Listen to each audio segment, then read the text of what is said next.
The billionaire's son noticed a girl at lunch who wasn't eating a thing. What he discovered as a result would completely upend his world. Ethan Marshall moved through the school cafeteria with the self-assuredness of someone who belonged there. Without even realizing it, students made way for him, the way people naturally give space to someone who exudes a quiet authority. His white shirt was impeccably crisp. His blue jacket was tailored perfectly to his frame. His trousers were a flawless tonal match. While most students wore the same uniform, on him it looked like it had been custom-made just for him. His warm brown hair fell effortlessly into place, suggesting expensive haircuts and a life free from hurried mornings. He selected his lunch with practiced ease: chicken, vegetables, fresh bread, a bottle of juice, and carried his tray toward his usual table by the windows. His friends hailed him, waving him over, but he didn't join them, not because he disliked them, but because something had once again captured his attention. At the far end of the cafeteria, tucked away in a corner where no one ever sat unless they wanted to disappear, was the small blonde girl he had noticed before. She sat with her back ramrod straight, her hands folded neatly in her lap, a posture that seemed practiced rather than natural. She wore the same white shirt and red tie as everyone else, but her tie was slightly creased and her sleeves were a little faded, as if they had been washed too many times with too little detergent. Her tray was empty, completely empty. No milk carton, no apple, not even a napkin. She didn't appear angry or embarrassed. She simply existed there, quiet and still, as if she were trying to occupy as little space and expend as little energy as possible. She kept her eyes downcast, never lifting them when students walked by. Yet she wasn't invisible. Not to him. The absence of food in front of her was more noticeable than any noise in the room. The first day he had seen her, he assumed she had already eaten. The second day, he wondered if she had forgotten her lunch money. By the third day, he understood it was neither. He glanced at the other tables. No one was looking at her. No one seemed to notice, or perhaps they noticed and simply chose not to care. Hunger, especially in a wealthy school, was something people pretended didn't exist. The cafeteria smelled of roasted chicken and fresh bread, and it felt almost cruel to sit in that warmth without being able to partake in any of it. He sat down at his usual spot but didn't start eating. He found himself watching her hands. They were small and pale, and she kept pressing her thumbs together as if trying to stop them from shaking. She waited there as if waiting were normal, as if hunger was just another rule she was expected to follow. His friends were laughing behind him, talking about weekend plans and new sneakers and the sorts of things that children with carefree lives talk about. Ethan didn't hear any of it. He felt something unfamiliar, a tightness in his chest, an unsettled feeling. He had witnessed charity events, food drives, and speeches about community support. His father donated to various causes every year, smiling for the cameras as he presented oversized checks to cheerful organizations. But none of those images felt real. This did. This was hunger that came without speeches or cameras. He stood up, tray in hand, and walked toward her table. His footsteps were quiet, but she still flinched slightly as he approached, as if she had learned that being noticed usually meant something bad was about to happen. He sat down across from her without asking, gently placing his tray on the table. The girl didn't look up at first. He could see her pulse fluttering at her neck. Up close, she looked even smaller than he had imagined. He cleared his throat, keeping his voice soft. "I've seen you here before," he said. She nodded, her eyes still lowered. He looked at her empty tray, then at his full one. He didn't want to embarrass her or ask the wrong question, but silence felt even worse. "If you want," he said, pushing the tray a little closer, "you can have some of mine." Her eyes finally lifted, and he was struck by how blue they were and how tired. There was no entitlement in them, no expectation of kindness, only caution. "I can't," she whispered. "Why not?" She hesitated, and for a moment it seemed like she might not say anything at all. Then, quietly, as if admitting a secret that cost her something to reveal, she replied, "I don't have lunch money. Not anymore." There was nothing dramatic in her tone. No self-pity, just a simple statement of fact. Ethan felt the tightness in his chest intensify. It was only the beginning. but he already knew he couldn't ignore her. Ethan sat there for a few seconds, unsure how to respond. The girl's words were simple, yet they carried too much weight for someone her age. He pushed his tray a little closer to her, but she shook her head quickly, almost fearfully, and folded her hands even tighter in her lap. It wasn't pride stopping her. It was something heavier, something learned. He realized he hadn't even asked her name properly. "What should I call you?" he asked, keeping his tone gentle and steady. She hesitated, then answered, "Emily, Emily Carter." Her voice was small, but there was a clarity to it, as if she had learned to speak softly so her words wouldn't crack. Ethan repeated her name quietly, not to memorize it, but to acknowledge her existence. He noticed the stiff way she held her shoulders, as if she was trying to make herself smaller, as though taking up space was something she wasn't sure she was allowed to do. He wondered how often she had been told, directly or indirectly, that she was in the way. "Emily," Ethan said slowly, "you should eat. I have more than enough." She looked at him, then really looked at him. Her expression wasn't angry or suspicious. It was confused, as if the idea of someone offering something without expecting anything in return was foreign to her. She lowered her gaze again and took a small breath. "My mom said we have to wait," she murmured. "Wait for what?" Emily swallowed, and for a moment, Ethan thought she wouldn't answer. Then she spoke, her eyes fixed on her empty tray. "Until things get better." Those words didn't sound like hope. They sounded like waiting in the dark for a door that didn't exist. Ethan thought of his own house, a massive place with high ceilings and glass walls and a refrigerator that was always overflowing. He never hesitated to ask for more food or new shoes or anything else he wanted. It had simply never occurred to him that hunger could exist here, in this school where everything seemed perfectly arranged and polished. He glanced around. Other students laughed, talked, and lived, completely oblivious to the fact that at the far end of the room sat a girl who had nothing to eat. Not one person had looked in her direction. "How long has this been going on?" he asked. Emily gave a tiny shrug, the kind children use when they don't want to admit something painful. "A while." He noticed she didn't say days or weeks. She said it like it was a season of life. "Does the school know?" he asked. Her reaction was immediate. Her shoulders tensed, her breath caught in her throat. "They can't know," she whispered, panic flickering in her eyes. "If they know, they'll call someone, and then they'll take me away. They'll say Mom can't take care of me." The way she said it told him this wasn't just her imagination. She had heard those words before, maybe from a letter, maybe from a neighbor, maybe from the world itself. Ethan didn't speak right away. He didn't want to say the wrong thing and break the fragile trust that was forming between them. "No one is taking you away," he said, not as a comforting line, but as a promise he willed to be true. "I won't let that happen." Emily looked up at him, her eyes wide with a mixture of fear and disbelief, as if no one had ever said those words to her before. "You can't promise that," she whispered. "I can try," he said. She didn't argue. She just looked at him like she desperately wanted to believe him.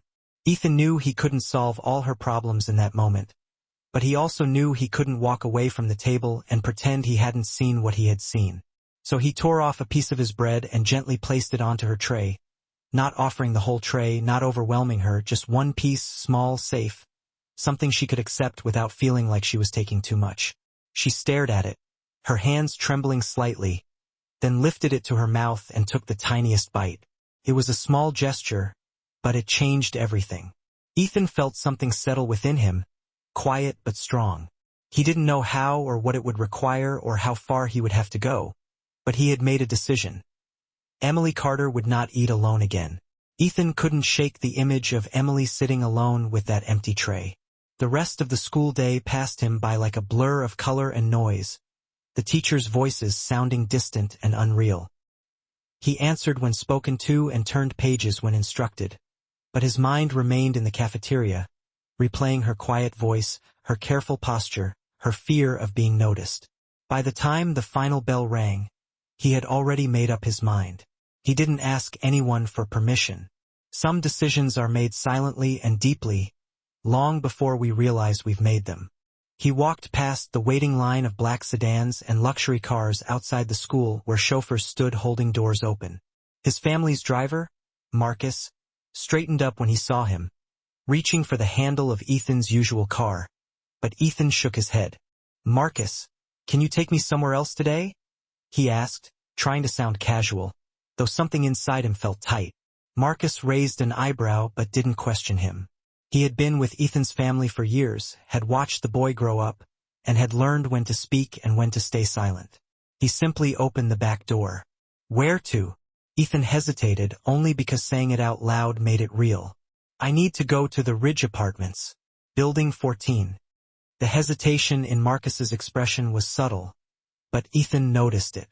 The Ridge was not a place anyone from Ethan's world ever visited. It was a part of the city that people pretended didn't exist. But Marcus nodded and pulled away from the school without another word. The city changed as they drove. Glass buildings gave way to older ones, then to cracked sidewalks and faded brick. The roads grew narrower, the windows smaller, the stores cheaper. Ethan pressed his forehead against the window, watching the city transform from polished to weary. He realized he had never truly grasped the vast distance between his life and the lives of others, no matter how physically close their worlds might have been. When the car stopped, Ethan stepped out slowly. The building looked worn, the paint peeling around the window frames, and the railing on the stairs was broken.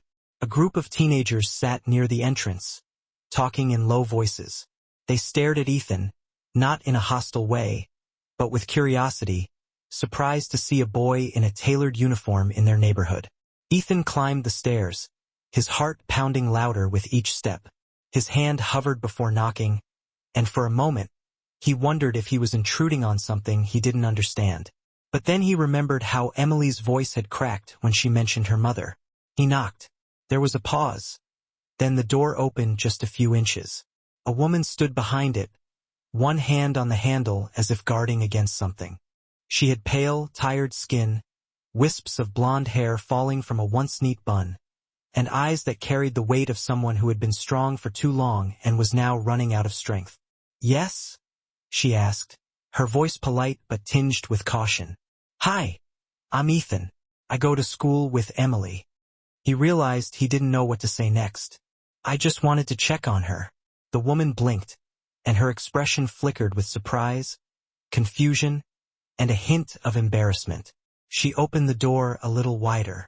Emily was sitting on the floor beside a small coffee table, crayons scattered around a coloring sheet. She looked up, startled, then nervous. "Ethan?"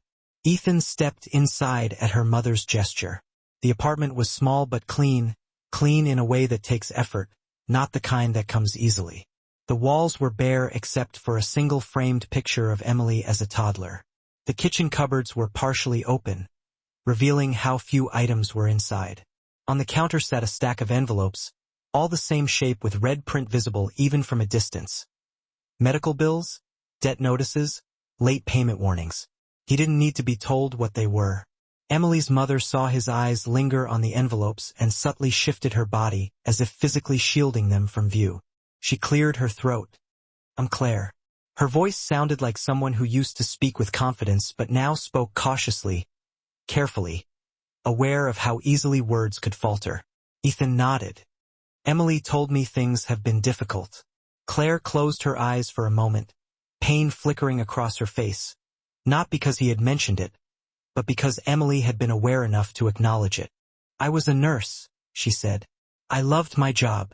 I was good at it." She didn't say it with pride, but rather like someone remembering a part of themselves they could see but could no longer reach. "But after the injury, after the surgery, I couldn't go back, and insurance, well, we weren't eligible." She spread her hands slightly, conveying everything and nothing. Ethan felt the weight of the room settle upon him. This wasn't a tragedy born of irresponsibility. It was a tragedy born of a system that breaks people quietly. Emily had gone back to coloring but was listening in the way that children do when adults think they aren't. Ethan looked at Claire. Emily is smart and kind and strong. Something in Claire's face trembled. She sat down because standing suddenly seemed too difficult. "Thank you," she whispered. "Not just for the words, but for seeing her, really seeing her. The silence that followed wasn't uncomfortable. It was human, real. Ethan realized he hadn't come here with a plan. There was no easy solution within his grasp, but there was something important in the simple act of being there, in not turning away. Emily looked up at him, that same fragile caution lingering in her expression. "You came?" she said softly, as if she wasn't sure she believed it until she heard it spoken aloud. "Of course I did," Ethan said. He didn't yet know what he was going to do, but he knew with certainty that he would do something. And that was the moment everything began to change. Ethan spent the weekend unable to return to his usual routine. Every moment of quiet was filled with the image of Emily sitting in the cafeteria, her hands folded in her lap as if waiting for permission to exist. He thought of her mother, Claire, sitting on the worn couch, trying to hold herself together in front of her daughter. He thought of the stack of medical bills, of the hollow look in Claire's eyes, and of the way Emily's voice softened when she spoke about her mom, as if even sadness needed to be protected. By Monday morning, the halls of the school felt different to him, even though nothing had physically changed. The walls were still spotless, the lockers still gleaming, and the students still laughing in clusters. But now he saw something beneath it all, how easy it was to move through this place without ever noticing who might be struggling. He saw how invisible hunger could be when hidden behind quiet behavior and tightly pressed lips. At lunch, Ethan bought 2 trays again. He didn't hesitate, he didn't try to conceal it.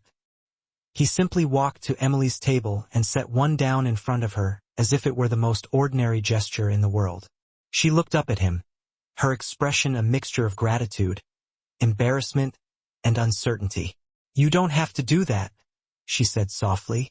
"I know," he replied, "but I want to." She didn't argue further.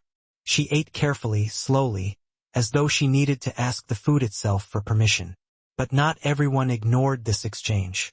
2 boys from Ethan's grade, boys who knew exactly who Ethan was and what his family represented, watched from across the room. One of them leaned over to whisper something, and the other laughed, not a loud laugh, just a small, sharp one, the kind that feels like a pinprick. It wasn't long before the murmuring began, not cruel yet, but curious. Why was Ethan Marshall sitting with the quiet girl who never spoke? Why did she always have an empty tray? Why was he giving her food? It was a subtle shift, barely audible, but the school had its own social gravity, and the slightest imbalance created ripples. The next day, the cafeteria staff took notice. A lunch supervisor approached them, smiling politely, too politely. "Sweetheart," she said to Emily, "if you need assistance with lunch, we can arrange something through the office." Emily froze, her shoulders hunched inward, her hands immediately clasped together. Her voice was barely audible. "No, please. I don't need." Ethan could see panic rising in her, the same fear she had confessed earlier. If the school got involved, someone might decide her mother was unfit, that they should be separated, that help would come at the cost of her home. He stepped in quickly. "It's my lunch. I don't like eating alone. We're just sharing. That's all." The supervisor hesitated. She didn't fully believe him, but protocol was a strange and rigid thing, and without proof of need, she couldn't force anything. She nodded and walked away. Emily sat very still, her breathing shallow and rapid. "I can't let them call anyone," she whispered, her fingers gripping the edge of the table. "They won't," Ethan said, not raising his voice, not trying to reassure her with empty promises, but simply sounding certain. That afternoon, something unexpected happened. The school principal summoned Ethan to his office. The principal was a tall man with neatly parted hair and a perfectly pressed suit, and he greeted Ethan with the polished tone reserved for parents, donors, and people who were either very important or had the potential to cause trouble. "Ethan," he began, folding his hands on his desk, "I've been informed that you've been helping another student during lunch." Ethan didn't flinch. "Yes." The principal smiled, the kind of smile meant to soften a reprimand. "I appreciate your generosity, truly, but the school has procedures for students in need. It's important that support is handled correctly, quietly, through the appropriate channels." Ethan understood what the principal meant. Maintain the image, don't disrupt the illusion of affluence, don't make hardship visible because visible hardship made people uncomfortable. What if she doesn't want to go through those channels? Ethan asked. The principal's smile tightened. Children don't always understand what is best for them. Something inside Ethan snapped then. Not loudly, not explosively, but with a quiet, decisive finality, like a thread pulled too tight. Maybe adults don't either, he replied. The principal's expression shifted, surprise flickering across his composed face. Ethan held his gaze. He didn't lower his eyes. He didn't apologize. He walked out of the office without being dismissed. That evening at home, Ethan sat across from his father at dinner. The table was long, polished, and laden with dishes prepared by a private chef. His father barely looked at him, skimming through business updates on his tablet. Ethan cleared his throat. "Dad," he said, "there's something I need to talk to you about." His father didn't look up. "If it's about school, your grades are fine. If it's about sports, you can switch teams. If it's about clubs, join whichever one you like. I trust your judgment." "It's about someone who needs help," Ethan said. His father finally lifted his eyes, and the room seemed colder. "Ethan," he said, "don't involve yourself in problems you do not understand." Ethan realized then that his father wasn't just talking about Emily. He was talking about the world. Ethan sat back, the decision forming fully now, clear enough to speak, solid enough to carry. If his father wouldn't help, then Ethan would have to act without him, and he would. Ethan didn't sleep much that night. He lay awake staring at the ceiling, his room too large and too quiet. Everything in it felt excessive. The enormous bed, the designer lamp, the shelves full of things bought because someone thought he should have them. None of it felt like it truly belonged to him. It was a life built around him, not with him. And now that he had seen how little some people had, the contrast was unbearable. He kept seeing Emily's hands folded in her lap and her mother carefully pretending not to be in pain. He knew he could keep giving Emily food, but that would only fix one small corner of a much larger problem.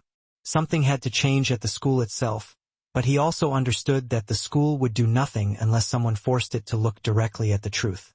The next day, instead of heading to lunch, Ethan went to the library. He sat at a table and pulled out his notebook. He didn't have a clear plan when he began to write, but the words came quickly. A simple idea at first, a fund for students who couldn't afford meals. But he hated the word charity. Charity implied pity. Charity implied separation. Charity meant those who have helping those who don't while remaining comfortably above them. He didn't want that. What he wanted was dignity. Something that allowed someone to receive help without feeling exposed, labeled, or watched. He crossed out the word charity and wrote instead the warm lunch program, a system that would allow students to receive meals without paperwork, without explanations, without being singled out. He wrote that the funding could come from small, voluntary contributions, just $1 from any student who wanted to help. If even a quarter of the school participated, it would cover everything. He wrote that the cafeteria staff could simply scan cards as usual, with no special codes or separate lines. No one would know who was paying and who wasn't. Everyone would just eat. That was the point. As he looked over what he had written, he realized something else. This wasn't just an idea. It was entirely possible. It just required someone to start it, someone the school couldn't easily ignore, someone with influence. He knew exactly who that someone was supposed to be, him. That afternoon, he waited outside the faculty office until one of the younger teachers walked by.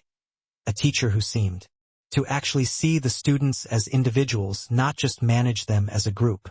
He saw Mrs. Hale. She was burdened with a stack of books and looked exhausted.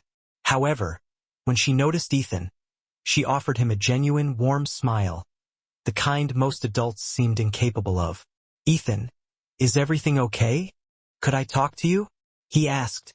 "Just for a few minutes?" She ushered him into an empty classroom, placed her books on a desk, and listened intently as he described the program.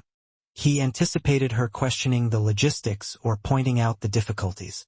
Instead, upon hearing the entire plan, she took a slow, deep breath and looked at him with a quiet, heartfelt pride. "You're doing something brave," she said, "and necessary. I'll support you in any way I can." The relief that flooded through him was almost overwhelming. Someone believed in the cause. Someone believed in him. But support from a single teacher wouldn't suffice. The principal still possessed the authority to approve or reject anything impacting the school. Ethan needed to reach further than the principal. He needed students. So, the next day, he stood in the cafeteria, not on a chair to appear taller, not shouting to be heard, but simply standing and calmly saying, "Can I have everyone's attention for a second?" The room quieted down more out of surprise than genuine interest. Ethan Marshall wasn't known for making announcements. He spoke plainly and directly. He didn't mention Emily by name. He didn't describe any specific personal circumstances. He simply stated that some students in the school couldn't afford food and that no one should feel ashamed or isolated because of it. He proposed that if everyone contributed just $1 each week, no one would have to go hungry. He explained in detail how the warm lunch program would function. There was a moment of silence, and then, slowly, someone stood up and placed a dollar bill on his lunch tray. Then another person and another, adding coins and crinkled bills. Even a student who usually mocked anything serious tossed in a $5 bill with a nonchalant shrug. The contributions continued throughout the remainder of the lunch period.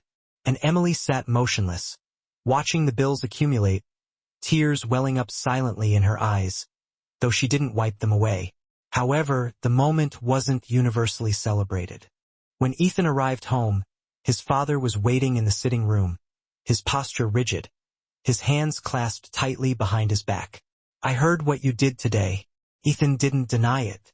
"I'm creating something that matters." His father's expression reflected controlled disappointment, the type that inflicts deeper wounds than anger. "You are embarrassing this family," he said coldly. "You are making us look as if we are incapable of taking care of our own community. You are suggesting that our city, our employees are failing. This is reckless and naive." Ethan felt his heart pounding in his throat. "I don't care how it looks. People are hungry." His father's voice turned to stone. "This ends now." Ethan remained silent. He didn't argue. He simply grasped something with painful clarity. His father valued protecting the family's reputation more than protecting people in need. So Ethan made another decision, quietly resolving that he would continue with or without his father's approval, regardless of the consequences. Ethan awoke before sunrise the next morning, not because an alarm had gone off, but because his mind wouldn't allow him to rest. His father's words, spoken with the cool finality that men of power often use to end discussions, still echoed in his thoughts. This ends now. But Ethan already understood something crucial. When someone says that, what they really mean is, "I expect you to stop." And the truth was, Ethan had no intention of stopping. At breakfast, the atmosphere was quiet. His father was engrossed in the financial section of the newspaper. His mother scrolled through her phone, sipping coffee without looking up. The house staff moved silently, trained to be invisible. Ethan pushed the eggs around on his plate, his appetite completely gone. Finally, without any preamble, his father spoke. "I've suspended your allowance for the time being." His voice remained calm, even polite, like a surgeon speaking while making the initial incision. "If you insist on making choices without consulting this family, then you will learn what independence actually costs." His mother glanced up briefly, her eyes darting back and forth between them. But she remained silent. She didn't interfere in conflicts. That was simply the rule of the house. Ethan didn't argue. There was no point. Instead, he nodded once and set down his fork. His father interpreted this as resignation. But Ethan knew it was something entirely different. Acceptance of the fight. After school, instead of being driven home, Ethan asked Marcus to drop him off at the grocery store across town. Marcus hesitated, opening his mouth as if to say something, but then only nodded. He understood more than he ever expressed. Ethan walked to the store manager and requested an application. The manager, a weary man with kind eyes, looked at Ethan's uniform and expensive shoes with undisguised confusion. "You sure you want to do this?" he asked. "Yes," Ethan said. "I am." He was hired to work evenings, stocking shelves and sweeping floors. It was physical and repetitive work, but Ethan didn't mind. There was something grounding about it. Work that didn't depend on reputation or influence. Work that was simply work. And more importantly, it provided him with money that he could direct wherever he chose. When he returned to school the next day, the warm lunch program was already expanding. Mrs. Hale had spoken to other teachers, and they had quietly contributed. 2 parents made anonymous donations. One of the cafeteria workers volunteered to help keep track of the extra trays. The idea had started to spread, not because of speeches or grand pronouncements, but because hunger was something people understood on a fundamental human level. There were challenges, of course. One lunch supervisor quietly informed Ethan that the principal had cautioned the staff against encouraging this disruption. But even she slipped a few pieces of fruit onto trays when she thought no one was looking. Compassion is like that. It finds its way through the cracks, even when doors are slammed shut. Students had also begun to talk, no longer mockingly, but with curiosity and something akin to respect. One girl confided in Ethan that her little brother sometimes went without breakfast. A boy admitted that his family had almost lost their home the previous year, and no one had known. These were things people kept hidden until someone else created a space for honesty. Emily observed all of this from her quiet corner, uncertain, cautious, but with a different spark in her eyes. She still ate slowly, still sat neatly, still seemed to brace herself for something to go wrong, but she no longer appeared invisible. People saw her now, not as an object of pity, but as someone who belonged at the table just like everyone else. One afternoon, while Ethan was restocking cereal at the grocery store, he heard someone call his name. He turned and saw Emily standing there with her mother. They held a small basket filled with inexpensive items. Bread, oatmeal, a few apples. Emily's face lit up when she saw him, a rare and striking expression of softness. "You work here?" she asked, surprised. Ethan nodded, brushing a speck of dust from his sleeve. "Yeah, I needed to help with the program." Emily's mother looked at him then, really looked not as a wealthy boy or a benefactor, but as a person choosing to stand in solidarity with them. Her expression faltered, and she looked down for a moment, as if maintaining her composure required effort. "You shouldn't have to do this," she said quietly. Ethan shrugged in a way that acknowledged her concern without dismissing it. "Maybe not, but I want to." Emily smiled.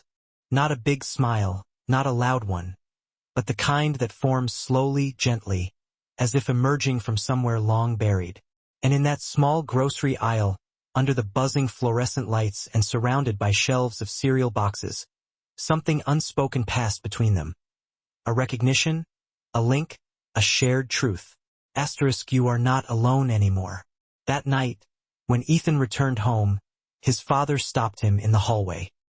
He glanced at Ethan's clothes, noticing the faint marks of labor, the dust, the creases, the tiredness. "You're really going to keep this up?" his father said, not as a question but as a statement. "Yes," Ethan answered just as simply. His father held his gaze for a long moment, searching for something. Weakness, doubt, hesitation, but he found none. And though no one said it aloud, both of them understood that a new reality had emerged. The boy his father thought he controlled was no longer someone who could be controlled. He had chosen a side, and it wasn't his father's. Ethan didn't expect the backlash to come so quickly, nor did he anticipate it originating from places he had once trusted. By the end of the week, the principal had scheduled a special meeting with the school board to discuss the warm lunch program. The official statement posted on the school website described it as a review of resource management, but everyone who read it understood the real meaning. Someone was trying to shut him down. The board members were people Ethan had known since childhood. Friends of his father, polished donors, individuals who attended charity galas, posing for smiling photographs and offering empty toasts to community improvement. They sat around a long conference table in the administration building, their suits crisp, their expressions neutral in the way that only people who believe they are in control can manage. The principal began by thanking Ethan for his noble empathy and good intentions. Those words, spoken with the gentle reverence adults use when they are preparing to dismiss a child, made something cold form in Ethan's chest. He sat upright, his posture calm, his hands folded neatly, but every muscle in his body was tense, focused. The principal cleared his throat. However, we must consider the broader impact of encouraging unregulated aid programs in the school. We cannot risk mismanagement of funds, nor can we set a precedent that bypasses school administration. A board member leaned forward, hands steepled. This school prides itself on maintaining dignity. Publicizing hardship creates a negative environment and draws unnecessary attention to private family matters. Ethan listened. He had rehearsed arguments in his head the night before, but now the words that arose within him were not rehearsed. They were honest.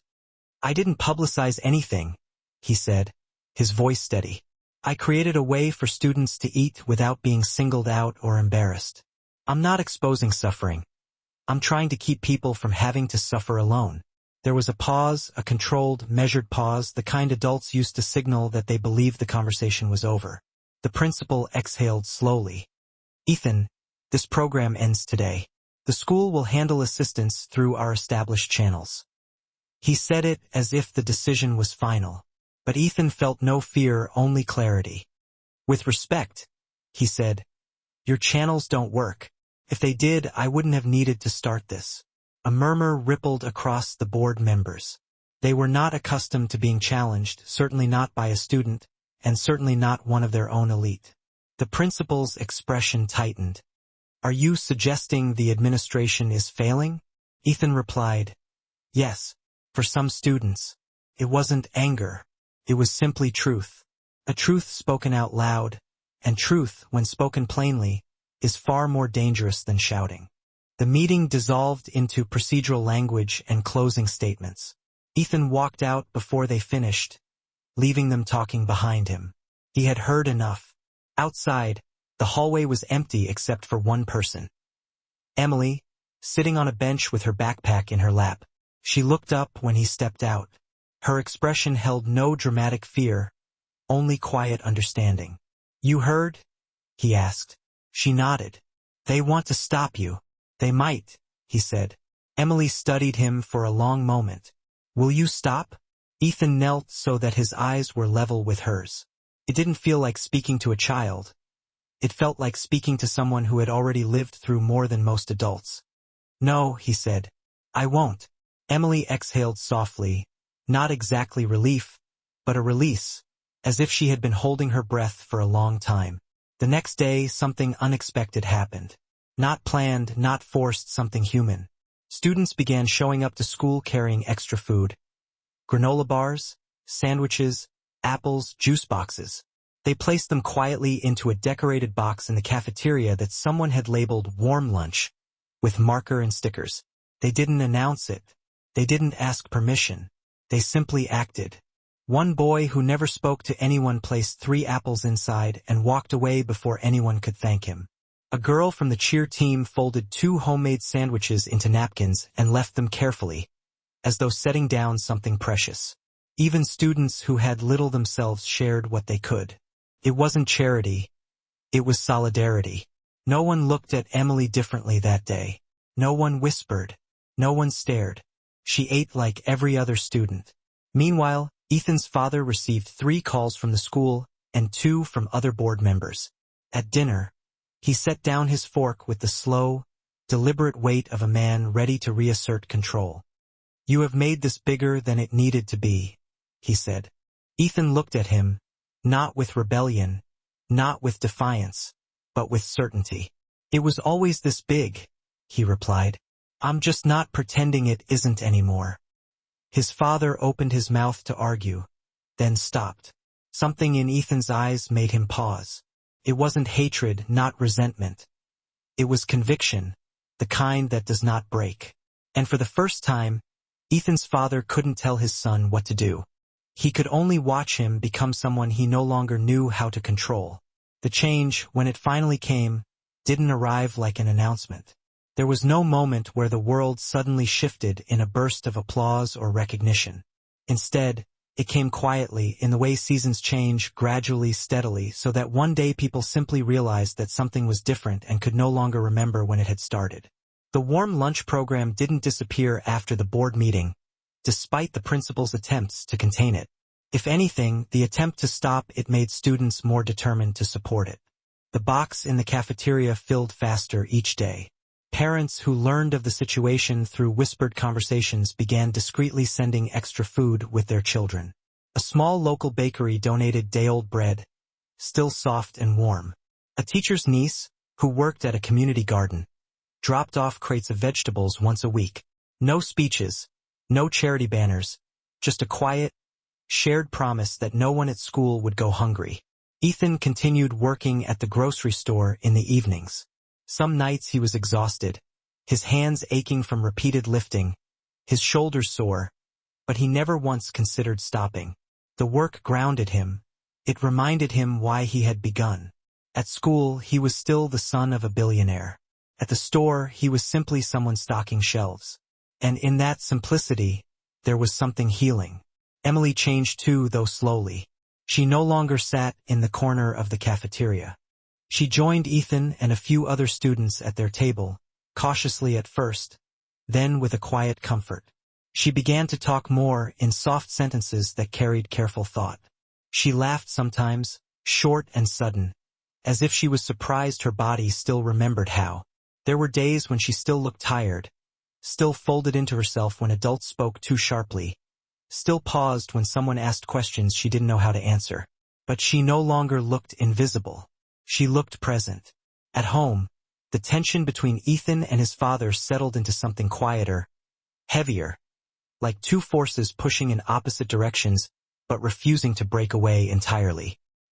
His father watched him now, not with anger, but with a kind of troubled curiosity, as if trying to understand who his son had become.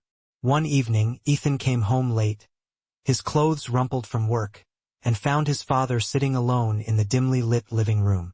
The television was off. The house was silent. His father looked at him with none of the usual control in his expression. "I saw the newspaper today," he said. "They wrote about the food program." Ethan nodded. He didn't know if this conversation would lead to a fight or something else entirely. "They said it's spreading. Other schools are asking how to start their own." There was a long pause. Ethan waited. His father exhaled slowly and set his glass down with care, as though afraid of breaking something that could not be replaced. "I don't understand you," he said, but the words didn't sound like judgment. They sounded like truth stripped of all pretense. "You will," Ethan replied, not as a challenge, but as a promise. His father looked at him for a long time.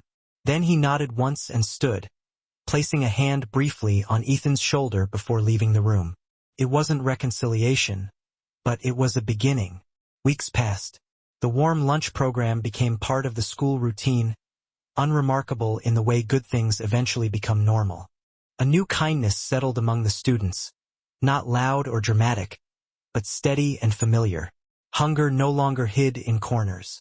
Shame no longer sat at lunch tables. And then one day, near the end of spring, Emily came running up to Ethan in the hallway, her hair a little messy from the wind, her eyes bright in a way he had never seen before. She held a small slip of paper in her hand. "My mom got a job," she said, breathless. "A real job. A good one, with hours she can handle and benefits." And she said, "We're going to be okay." The paper was a simple hiring notice, but Emily held it like something sacred. Ethan felt something tighten in his chest.